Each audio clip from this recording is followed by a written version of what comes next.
Hello class, today we are learning all about schedules, calendars, and timelines. We have touched base on this before and you have all seen at least one of these things at some point, but today I'm going to show you some examples of how you would make them. So this is first grade social studies and our standard is to construct daily schedules, calendars, and timelines. So let's just jump right into it. Okay, so first I'm going to go over some vocabulary terms that you may use or see when you are constructing a schedule, calendar, or timeline. So we have construct, which is to build or erect something. Uses, which is to take, hold, or deploy something as a means of accomplishing a purpose or achieving a result. Agenda, a plan of things to be done or problems to be addressed. Month, each of the 12 named periods into which a year is divided. Years, a period of 365 days starting from the 1st of January. Days of the week, which is Monday through Sunday. Elapsed time, the amount of time that passes from the beginning of an event to its end. Schedule, a plan for carrying out a process or procedure, giving list of intended events and times. Calendar, a chart or series of pages showing the days, weeks, and months of a particular year, or giving particular seasonal information. Timeline, a linear representation of important events in the order in which they occurred. Yesterday, the day before today, long ago, in the distant past, tomorrow, the day after today, past, gone by in time and no longer existing, present, existing or occurring now, today, this present day, and future, which is events that will or are likely to happen in the time to come. So you will see these words again, and you may have a pop quiz on them tomorrow. So be sure to look over these after you finish watching the lesson, or if you'd like, you can pause it and go over them or write them down if you'd like. Okay, this is just some basic knowledge you will have once you finish watching the lesson. So you're going to be able to construct hourly schedules to include home and school activities, construct monthly calendars to include month, days, and dates, apply historical holidays and events to the calendars, use a timeline to share personal life from birth to present, including pictures and significant dates, and use a timeline to share famous historical figures.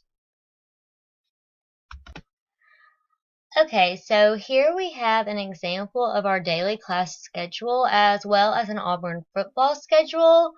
War Eagle. You can make a schedule for almost anything, but before you do, it is important to follow some steps before you start. First, grab a notebook and write down the date and time. Next, fill out whatever information or details about the task you need.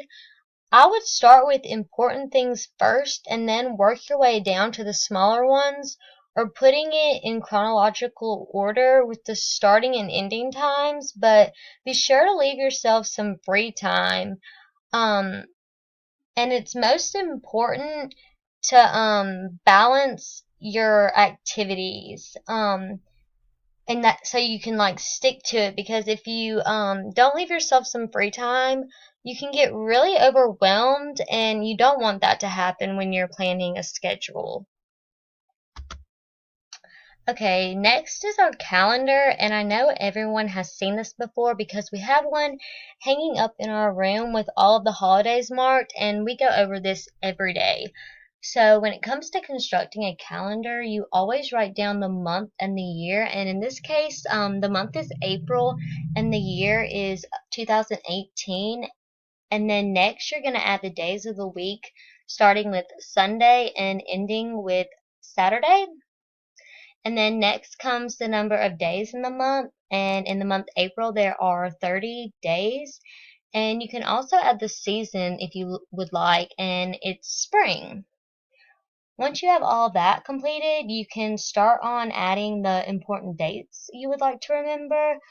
You could also add birthdays if someone you know has one in the month you're constructing. So for my calendar, I have April 1st, which is Easter Sunday and April Fool's Day, and then I have April 6th, which was Good Friday.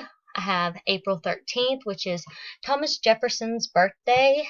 April 16th, Emancipation Day and Patriots Day.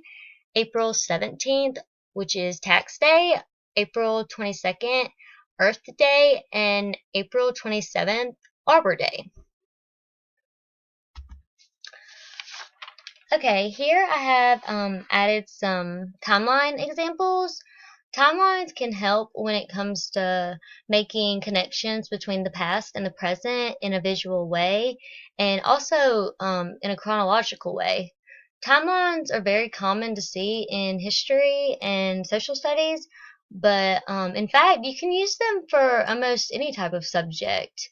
Um, or you could make a timeline of you growing up, and that's like the one I have pictured here. And I also added one showing events that happened in history and one with different phases of the moon. Your options are really endless when it comes to constructing your own timelines, and feel free to get really creative when you make your own tomorrow. Okay, so we have now gone over how to correctly construct a schedule, a calendar, and a timeline, as well as some vocabulary terms that you may see or use when constructing your own. I want you all to be prepared to answer some questions tomorrow about this lesson, and don't forget about that pop quiz we might have. You're also going to have the choice in making either your own schedule, calendar, or timeline to represent your upbringing or daily activities you complete during school or at home, or just anything you really do in your free time. This is going to be such a fun activity, so be sure to give some thought about which one you would like to do before our class tomorrow. I hope you all have enjoyed this lesson and learned a lot more about schedules, calendars, and timelines. And I just look forward to seeing you all tomorrow. And I hope you have a great rest of the day.